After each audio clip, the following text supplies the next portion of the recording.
does crime cost? Crime costs this area $1.5 billion. Think about it, $1.5 billion. That's what it costs. So for example, if you got even a 10% reduction in homicides, that would save $100 million. A 20% reduction, $200 million. The biggest argument in this report is you need to think about these issues from a regional standpoint. It is hurting the whole region.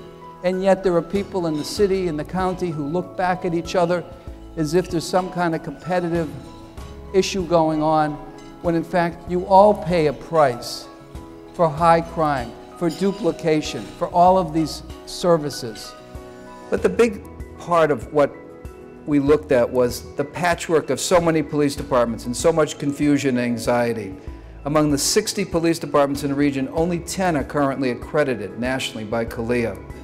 And the mission, and as you all know, in many communities in the region, policing is driven not by the public safety needs, but by the goal of generating revenue. And we're unaware of any police agencies whose stated mission includes generating revenue.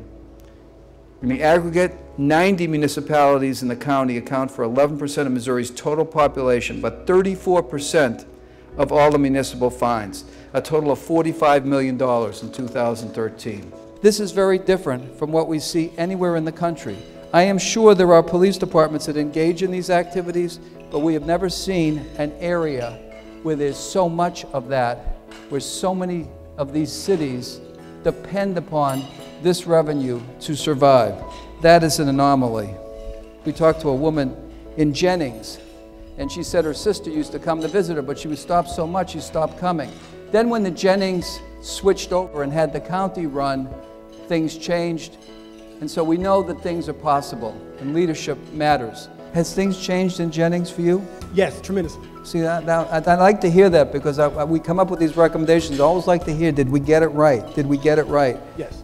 My point is, we got this public confidence now about the police. So we really have to think hard about how do we get, how do we look at the problem and figure out what do we have to do differently? Not what do we do more of. We say community policing and all of that. We can look at use of force issues, community confidence, building a culture where we think about the community as number one, prevention right in there. How do we win back? How do we do this collectively? How do we think about these things, not as the city and the county, but we all own these problems together. We all take on these problems together. We all have a stake in it. The national press is going to descend on you in August. And you know what they're going to do? They're going to say, what has happened in the last year? And you're going to have choices. You can say, well, we've got Ferguson fatigue with this, or you can say, we took this opportunity and here's what we're doing it.